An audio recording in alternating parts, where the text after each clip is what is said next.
So hi guys, welcome back to my to videos. तो इस video में दोस्तों डिस्कस करने वाले हैं यहाँ पर कुछ इंपॉर्टेंट कंपनीज को और उनसे रिलेटेड कुछ इंपॉर्टेंट अपडेट्स हैं जिसकी बात करेंगे इस वीडियो में। तो चलिए दोस्तों वीडियो की शुरुआत करते हैं। सबसे पहले कंपनी को डिस्कस करते हैं। पहली कंपनी का नाम है NSDL। बट इसको डिस्कस करने से पहले दोस्तों, अगर आपने अभी तक चैनल को सब्सक्राइब नहीं किया है तो चैनल को सब्सक्राइब करके बेल आइकन को प्रेस कर लो और टेलीग्राम चैनल को भी ज्वाइन कर लो, जिसका लिंक आपको डिस्क्रिप्शन में देखने को मिल जाएगा। और दोस्तों एक डिस्क्लेमर भी देना चाहूँगा, जितनी भी कंपनी से रिलेटेड न्यूज़ एंड अपडेट्स हम लोग कवर करेंगे वो सारी न्यूज़ एंड अपडेट्स सिर्फ और सिर्फ एजुकेशन पर्पज़ के लिए, सीखने के लिए, तो इसको किसी भी तरह का इन्वेस्टमेंट एडवाइस मत समझना। आप खुद से रिसर्च और एनालिसिस भी कर सकते हैं। तो चलिए दोस्तों वीडियो की शुरुआत करते हैं। सबसे पहले बात करते हैं NSDL के बारे में। सो दोस्तों पिछले कुछ टाइम में NSDL काफ़ी ज़्यादा फोकस में देखने को मिली है। अब फोकस में रहने का सबसे बड़ा रीज़न क्या है? कंपनी की परफॉर्मेंस। हाल ही में कंपनी का हमें IPO देखने को मिला। IPO के लिस्टिंग गेन की बात करें तो वो काफ़ी सारे लोगों को पसंद आया था, बट काफ़ी सारे लोग उससे खुश नहीं थे क्योंकि बड़ा नाम था तो बड़े लिस्टिंग गेन की भी उम्मीद थी। बट ऐसा कुछ हमें देखने को मिला नहीं। लिस्टिंग गेन देखने को मिला बट काफ़ी सारे लोगों के एक्सपेक्टेशंस के हिसाब से नहीं था। बट जहाँ पर कंपनी लिस्ट हुई थी वहाँ से अगर देखोगे करंट मार्केट तक, तो NSDL की परफॉर्मेंस काफ़ी अच्छी देखने को मिली। लास्ट ट्रेडिंग डे भी 15% के आसपास की तेज़ी देखने को मिला। IPO के प्राइस से NSDL अभी के टाइम पे 67% ऊपर जाती हुई दिख चुकी है। अब ऐसा चीज़ जो हमें NSDL में देखने को मिला है, इससे काफ़ी सारे लोग शॉक हो चुके हैं। बट ये चीज़ कहीं ना कहीं उम्मीद भी किया गया था कि NSDL जिस प्राइस पे लिस्ट हो रही है वो अगर पीयर कंपैरिजन कर कर देखें तो NSDL को अंडर वैल्यूड दिखाता है। अब देखो, इस कंपनी के पीयर कंपैरिजन को लेकर लगातार बातें हमें सुनने को मिल रही थी। जब पीयर कंपैरिजन की बात हमें सुनने को मिलता है तो एक ही कंपनी से कंपैरिजन करना होता है और वो है CDSL। अब देखो, CDSL का जो बिजनेस है और NSDL का बिजनेस है, अगर एग्जैक्ट कंपैरिजन करोगे तो मैच नहीं करेगा। सिर्फ एक बिजनेस मैच करेगा और वो है डिपॉजिटरी का। बाकी कोई बिजनेस आपको मैच करता हुआ देखने को नहीं मिलेगा क्योंकि NSDL बैंकिंग सर्विसेज भी देती है। टोटल रेवेन्यू का 50% NSDL का उसी से आता है और CDSL का जो टोटल रेवेन्यू का मैक्सिमम हिस्सा है वो डिपॉजिटरी से आता है। तो पूरा कंपैरिजन हमें नहीं करना है। बट दोनों डिपॉजिटरी है ये तो हम जानते हैं। अगर दोनों डिपॉजिटरी है, एक लिस्टेड है एक अनलिस्टेड है, तो जो कंपनी लिस्टेड है अक्सर हम उसी के वैल्यूएशन ज़्यादा देखते हैं। और जब NSDL लिस्टेड नहीं थी उस टाइम NSDL का जो वैल्यूएशन था वो लगभग 50 की पी पे था और CDSL का जो वैल्यूएशन था वो लगभग 70 की पी पे था। बट NSDL का जो IPO की न्यूज़ हमें सुनने को मिली उसके बाद CDSL में एक करेक्शन हमें देखने को मिला और अभी के टाइम पे उसका जो वैल्यूएशन है वो 66 की पी पे आ चुका है। और NSDL का जो वैल्यूएशन है पिछले कुछ दिन में जो बड़ी तेज़ी देखने को मिली है उससे 79 के पी तक जा चुका है। अब इम्पॉर्टेंट ये है कि ये जो 79 का पी है वो क्या सस्टेन करेगा। अगर वो सस्टेन करेगा तो ही बोल सकते हैं कि ये जो तेज़ी है वो इन्वेस्टर्स को पसंद आएगी। बाकी अगर वैल्यूएशन को सस्टेन करना है तो कुछ चीज़ें अच्छी भी दिखानी होंगी, जो क्या है कंपनी के अपकमिंग रिजल्ट। अब इस कंपनी के जो रिजल्ट हैं क्वार्टर के वो अब हमें देखने को मिलने वाले हैं, बहुत दिनों बाद नहीं, जस्ट ही। और वो कब आएगा भाई? तो 12 अगस्त को कंपनी ने बोर्ड मीटिंग कंडक्ट किया है। इस दिन कंपनी अपने Q1 की रिजल्ट हमें पब्लिश करती हुई दिखेगी। अगर result year on year basis पे, Q1Q बेसिस पे अच्छे रहते हैं जो कि 79 के पी को जस्टिफाई करते हैं, तो फिर ये 67% की जो तेज़ी है वो कहीं ना कहीं जस्टिफाई हो सकता है। बट अगर ये चीज़ें नहीं हुई तो इन्वेस्टर्स को एक मौका मिल सकता है प्रॉफिट की बुकिंग करने का। मैं आपको कोई रिकमेंडेशन नहीं दे रहा हूँ या कोई गारंटी नहीं दे रहा हूँ। मतलब कहने का मतलब ये है कि डेटा के बेसिस पे ये सारी चीज़ें मैंने आपको समझाने की कोशिश की है।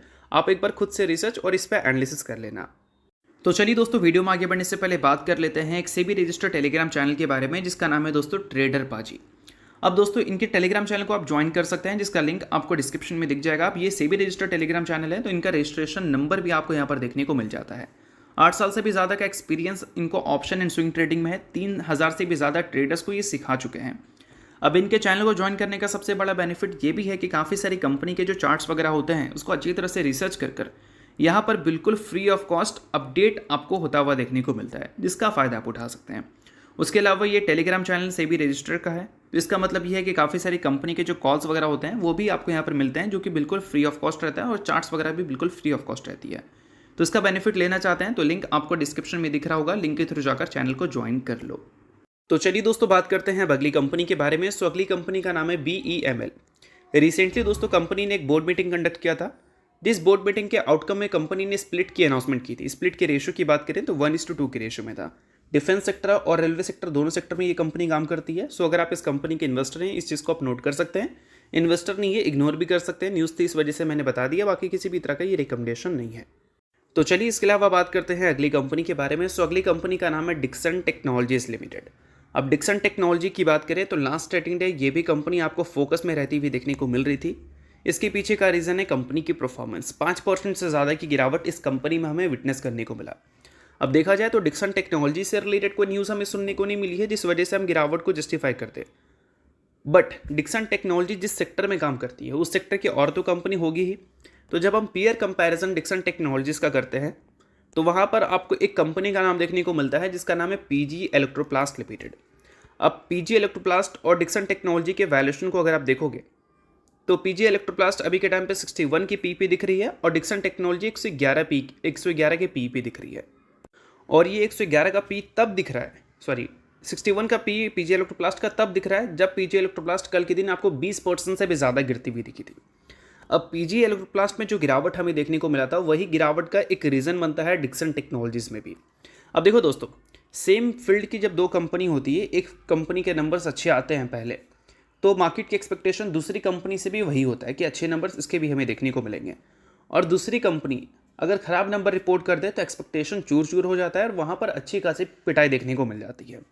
तो कल के दिन क्या हुआ है कि पीजी इलेक्ट्रोप्लास्ट ने जो अपने Q1 की रिजल्ट रिपोर्ट किए वो नंबर्स तो काफ़ी ख़राब थे। साथ में जो कंपनी ने गाइडेंस दिया था अपने रेवेन्यू का, प्रॉफिट का, उसके अलावा प्रोडक्ट बिजनेस से रिलेटेड, उसको भी कंपनी ने डाउनग्रेड कर दिया।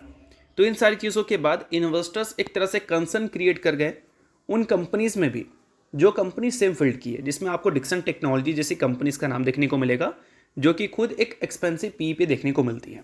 देखा जाए तो डिक्सन टेक्नोलॉजी ने अभी रिसेंट जो अपने नंबर्स रिपोर्ट किए थे वो अपने वैल्यूएशन को जस्टिफाई कर दी थी, बट पीजी इलेक्ट्रोप्लास्ट का जो नंबर्स था वो वैल्यूएशन को जस्टिफाई नहीं कर पाया था। तो अल्टीमेटली पॉइंट ये है कि इन्वेस्टर जो कंसर्न हो रहे हैं वो इसलिए हो रहे हैं क्योंकि उम्मीद है कि आगे चलकर डिक्सन टेक्नोलॉजी में भी ऐसी कमेंट्री आपको देखने को मिल सकती है अपने रेवेन्यू प्रॉफिट का जो गाइडेंस है उसको डाउनग्रेड करने से रिलेटेड।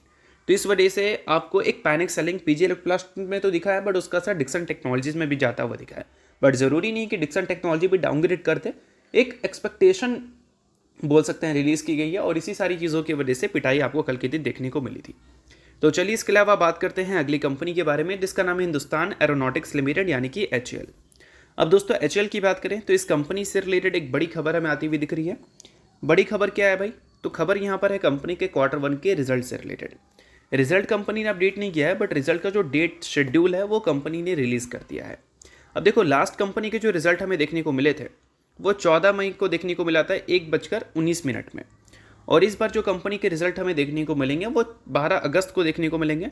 14 मई यहाँ पर था और अब हमें 12 अगस्त को देखने को मिलेंगे। उम्मीद है कि सेम टाइम पे कंपनी के रिजल्ट आता हुआ दिख सकता है। अब रिजल्ट की एक्सपेक्टेशंस क्या है वो ऑलरेडी हमने कई सारे वीडियो में डिस्कस कर रखा है। सो अगर आप HAL के इन्वेस्टर हैं तो इन सारी चीज़ों को आप नोट कर सकते हैं। बट दोस्तों एक चीज़ क्लियर कट में समझा देना चाहूँगा आपको कि HAL या फिर बाकी जो डिफेंस कंपनी है उसके नंबर को हमेशा ईयर ऑन ईयर बेसिस पे कंपैरिजन करना होता है। Q4 जनरली कंपनी का बेस्ट होता है पूरे फाइनेंशियल ईयर का, तो Q4 को कभी भी Q1 से कंपैरिजन मत करना या फिर Q3 को Q4 से कंपैरिजन मत करना। हमेशा Q4 को Q4 से, Q1 को Q1 से, Q2 को Q2 से, Q3 को Q3 से, ठीक है। तो इस बार जो रिजल्ट हमें Q1 के देखने को मिलेंगे उसको कंपैरिजन Q1 बेसिस पे नहीं, ईयर ऑन ईयर बेसिस पे हमें देखना है, ठीक है। इस चीज़ को ध्यान में रखना।